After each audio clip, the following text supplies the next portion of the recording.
Welcome to the Jerry's Movie Review channel. I am Jerry. Today, I am giving a summary of the movie Guardians of the Galaxy Volume 3. As always, remember there will be spoilers. Outcasts are adored by James Gunn. The struggle between Gunn's outsider instincts and a franchise-generating machine that is as inside as it gets has been one of the most fascinating aspects of his Guardians of the Galaxy films. He is one of the select few directors to have worked within the complex framework of the biggest cinematic cash machine in the world without surrendering his voice. Watching his Guardians of the Galaxy Volume 3 will allow you to observe a director who is adept at juggling business demands with their own brand of box office success. Mostly. This sci-fi, action, and comedy still suffers from some of the MCU's recent flaws, a bloated running time, a Big Bang ending, and an overabundance of characters, but there is a creativeness to the production, dialogue, and performances that contemporary superhero films sometimes lack. Recently, there has been a lot of discussion regarding the possibility for blockbusters produced by AI, and GOTG3 is at its best when it is the messiest. Gunn is similar to that young child who takes his action figures apart and then smashes them back together to create new things. He wants to see these losers save the universe once more because he loves them. And so will you. Rocket Raccoon, voiced by Bradley Cooper, can be seen listening to Radiohead's Creep at the beginning of Volume 3. It sets the tone for another movie with creative needle drops. Rocket thinks of himself as the freak, the creep, but the movie will show him that he's actually quite remarkable. An attack is where it all begins. Will Poulter's golden-hued Adam Warlock plows across nowhere with strength that would impress Superman, pummeling everything in his path. The film alternates between a flashback to Rocket's Genesis story and the current-day scenario of the Guardians trying to save him since Rocket receives the harshest beating and lingers dangerously close to death for the majority of the film. The High Evolutionary, Chakotay Awuji, a mad scientist who attempted to hasten evolution for a paradise known as Counter-Earth and produced Rocket years ago, is where they are taken by the mission. Of course, the Guardians travel with baggage. Gamora, Zoe Saldana, who was killed by Thanos but has since returned as an alternate timeline version of the character who doesn't recall her time with the GOTG, has caused mental instability in Peter, Chris Pratt.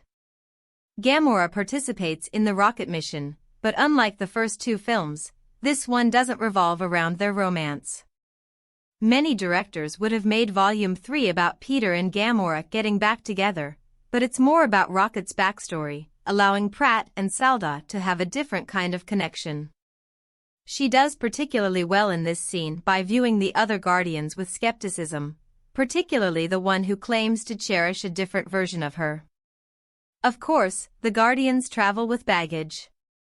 Gamora, Zoe Saldana, who was killed by Thanos but has since returned as an alternate timeline version of the character who doesn't recall her time with the GOTG, has caused mental instability in Peter, Chris Pratt.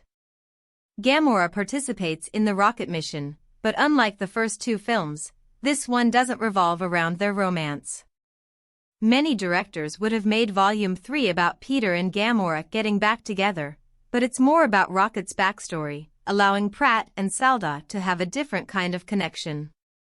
She does particularly well in this scene by viewing the other Guardians with skepticism, particularly the one who claims to cherish a different version of her.